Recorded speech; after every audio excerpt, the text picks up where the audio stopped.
नमस्कार पंडित जी। नमस्कार मैं जी। चाहूंगा कि इस बार जो दिवाली पर आप जितने भी लोग हमारे इस चैनल के माध्यम से आपको देख रहे हैं, जी दिवाली पर क्या आप लोगों को बताना चाहेंगे? जैसे कल शनिवार से दिवाली पूजन स्टार्ट होने जा रहा है। जी जी बताइए, क्या क्या आप किस तरह से पूजा करनी चाहिए इस बार? जी। कल शनिवार को धनतेरस शुरू हो रहा है। जी कल दिन में लगभग 12 बजे। ठीक। जी कल दिन में धनतेरस यानी कि त्रयोदशी तिथि लग जाएगी।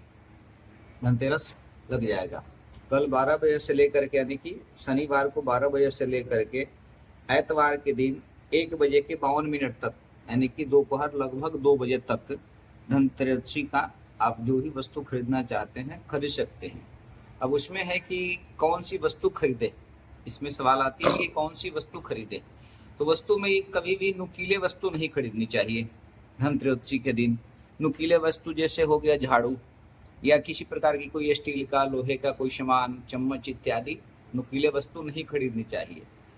लोहे की वस्तु नहीं खरीदनी चाहिए। विशेष करके चांदी की वस्तु, सोने की वस्तु अगर खरीदे तो ज़्यादा उत्तम माना गया है। सामर्थ्य अगर नहीं है, आप कोई स्टील का बर्तन या कोई और अन्य वस्तु खरीदना चाहते हैं, स्टील का बर्तन इत्यादि, तो उसको घर लाने से पहले बाजार से चाहे 10 रुपये, 20 रुपये, 50 रुपये, जितना सामर्थ्य है आपके पास, उसमें साबुत चावल यानी कि खड़ा चावल, साबुत चावल उसमें भर करके या डाल करके ले करके फिर घर पे आए। उससे क्या होता है कि घर में आपकी अन्न धन की कमी नहीं होती है। अन्नपूर्णा सदैव आपके घर में निवास करती है। कलह कलेश से आप बच जाते हैं। नुकीली वस्तु नहीं लेनी चाहिए। नुकीली वस्तु लेने से आपस में घर में क्लेश, नोक झोंक इत्यादि शत्रु बढ़ जाते हैं। नोक झोंक बढ़ जाती है, घर में क्लेश बढ़ जाता है और नाना प्रकार का कष्ट परेशानियां सालों भर झेलने पड़ते हैं। इसलिए किसी प्रकार की नुकीली वस्तु नहीं लेनी चाहिए। जैसे चम्मच, आजकल चाउमीन खाने वाली बहुत सारी चम्मच आ रही है, नुकीली वस्तु है। बहुत हमारे माताएं बहनें हैं जो कि बाजार जाते हैं धनतेरस के दिन सामान खरीदने के लिए। बर्तन ले आए, बर्तन के दुकान पर जब जाते हैं तो कहते हैं कि भाई साहब हमें एक चाकू भी दे दो। तो कदापि भूल करके नुकीली वस्तु और धारदार, यानी कि जिससे काट सके, नुकीली वस्तु और धारदार वस्तु ये कभी भी नहीं लेके आनी चाहिए धनतेरस पे खास करके। तो उसके उसमें भी अगले दिन का बताइए। अगले दिन, अब अगले दिन रविवार को भी 2 बजे तक है धनत्रयोदशी। उसके बाद लग जाएगी चतुर्दशी। चतुर्दशी पे जिसे नरक चतुर्दशी कहते हैं, जिससे कि नरक चतुर्दशी के दिन शास्त्र में बताया गया है कि सबसे पहला काम कि हर इंसान को, चाहे स्त्री हो या पुरुष हो, कार्तिक महात्म की कथा में भी लिखी हुई है कि नरक चतुर्दशी के दिन सरसों तेल अवश्य लगानी चाहिए।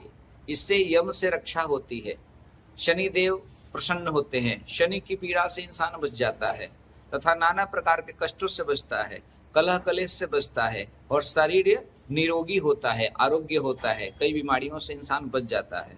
क्योंकि कार्तिक के महीने ये चौमासे में आते हैं, चौमासे में आते हैं। और कार्तिक महीने में कार्तिक के कथा में लिखी हुई है कि चतुर्दशी के दिन, कार्तिक कृष्ण पक्ष चतुर्दशी के दिन अवश्य ही तेल लगाना चाहिए। जो तेल लगाना है वो तेल सुबह लगा सकते हैं या जब जब ये नगर चतुर्थी का टाइम स्टार्ट होगा तब लगाना है? नरक चतुर्दशी का जब समय स्टार्ट होगा तब लगाना, यानी कि 2 बजे के बाद? 2 बजे के बाद, संडे को 2 बजे के बाद संडे को 2 बजे के व्यक्ति बाद नहाए लगाना। हाँ उस टाइम तेल लगा ले? जी, लगा सकते। अच्छा जी, ठीक है जी। उसके बाद रात को किस तरह से पूजा करें? रात जम दीप? यम के दीपक जलाने का प्रदोष काल में, ऐसे तो यम के दीपक जलाने का नियम है कि घर के सभी परिवार, स्त्री पुरुष बच्चे जो भी है, सब परिवार भोजन कर ले। भोजन करने के बाद यम का दीपक जलाया जाता है। लेकिन कुछ लोग क्या करते हैं कि अपने घर में कोई भोजन किया नहीं किया, संध्या काल होते ही जाकर के यम के दीपक जला देते हैं। इससे करने से घर में आरोग्यता बढ़ती है, यानी कि बीमारियां बढ़ती है, परेशानियां बढ़ती है, नाना प्रकार की दिक्कतें बढ़ जाती है, रोग की वृद्धि होती है, आरोग्यता खत्म हो जाती है। तो इसलिए कभी भी घर के सदस्य भोजन न किए हों तो यम के दीपक नहीं जलाने तो यम का दीपक हम कब तक जला सकते हैं? जो रात को 10 बजे के बाद भी जला सकते हैं? यम के दीपक तो आप 14 में जलाते हैं, रात को 10 बजे भी जला सकते हैं, 9 बजे भी जला सकते हैं। लेकिन घर के सब परिवार भोजन कर लें उसके बाद जलानी चाहिए। घर से बाहर ले जा करके किसी ये जगह पे, जैसे कहीं नाले के किनारे रख दिए या घर से बाहर कहीं भी ले जा करके यम के नाम से दीपक आप जी, यम का दीपक किस तरह से जलाएं? यम का दीपक जलाने का विधान है। यम का दीपक अपने घर से निकालने के बाद अपने घर से दक्षिण दिशा की तरफ, विशेष करके, नहीं तो अपने घर से दरवाजे से जो मेन गेट होता है, मेन गेट से दक्षिण की तरफ या दाहिने हाथ में आप ले जा करके दीपक को रख सकते हैं। दीपक रखने का विधान है कि नीचे, दीपक रखने के लिए नीचे थोड़ी चावल या गेहूं या काली उड़द की दाल रख करके उसके ऊपर दीपक रखनी चाहिए। फिर काली उड़द की दाल थोड़ी दीपक के अंदर भी, या काले तिल भी आप डाल सकते हैं।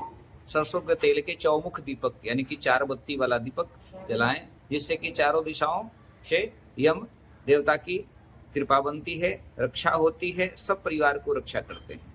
तो इसके अलावा जो दिवाली की पूजा है पंडित जी, उसको कैसे किया जाए, उसके बारे में बताइए कि क्या करना चाहिए सोमवार को? ये दीपावली सोमवार को है। सोमवार को दीपावली पूजन जो है, दिन में 3 बजे के 45 मिनट के बाद अमावस्या तिथि लग रही है। जी, अमावस्या तिथि में दीपावली पूजन का विशेष विधान कहा गया है, लेकिन आजकल कुछ पंचांग ऐसे हैं कि पंचांग में अमावस्या तिथि को, अब आप बताइए कि समय के अनुसार अगर देखा जाए तो सबको संभव नहीं है कि प्रदोष काल में ही कोई पूजा कर ले। इसलिए दीपावली अगर 20 तारीख को सरकार ने भी छुट्टी 20 तारीख को ही दिया है, तो 20 को ही दीपावली मनाया जाए। दीपावली की पूजा का विधान है कि अमावस्या तिथि लग जाती है तो लक्ष्मी माँ की पूजा करना। प्रदोष काल में पूरी रात्रि दीपावली की पूजन होती है। दीपावली की अलग अलग बहुत सारे विधान हैं। शुभ मुहूर्त क्या टाइम है? शुभ मुहूर्त का टाइम क्या है रात को पूजन का? संध्या काल में लगभग 6 बजे के बाद और 8:30 बजे तक प्रदोष काल है। प्रदोष काल में बिन पूछे आप पूजा कर सकते हैं। मतलब 6 से 8:30, और उसके बाद फिर उसके अगला बाद टाइम? अलग अलग समय होता है। अगला टाइम क्या है? अगला टाइम रात्रि काल की होती है, लगभग रात को 10 बजे के बाद होती है। फिर अर्धरात्रि में भी पूजा होती है, जैसे कि 12 बजे के बाद भी पूजा जी, होती है। जी, बहुत सारे लोग हैं, कुछ लोग की सुबह 3 बजे करीब पूजा करते हैं, ब्रह्म मुहूर्त में पूजा करते हैं। ये भी विधान है करने की, यानी कि सूर्योदय होने से पहले भी पूरी रात माँ लक्ष्मी की पूजा इत्यादि तंत्र मंत्र सिद्धियां, बहुत सारे कार्य दीपावली के दिन किए जाते हैं। जी। तो धन्यवाद पंडित जी, आपने बहुत अच्छे से जानकारी दी है। और क्या कहना चाहेंगे आप जो लोग आपको देख रहे हैं? ये सबको हम तो यही समझाना चाहेंगे कि सब कोई अच्छे तरीके से पूजा पाठ करे, सब कोई सुखी रहे, स्वस्थ रहे, सबको आशीर्वाद है। और किसी प्रकार की भ्रम में न पड़े, किसी प्रकार की भ्रम में न पड़े। दीपावली 20 को ही है। पंडित जी, आपका नाम और आप कहाँ रहते हो? अगर कोई आपसे मिलना चाहे तो अपना बताइए। जी, हम रहते हैं यमुना नगर, आजाद नगर, गली नंबर 3, राधा कृष्ण मंदिर। जी, धन्यवाद।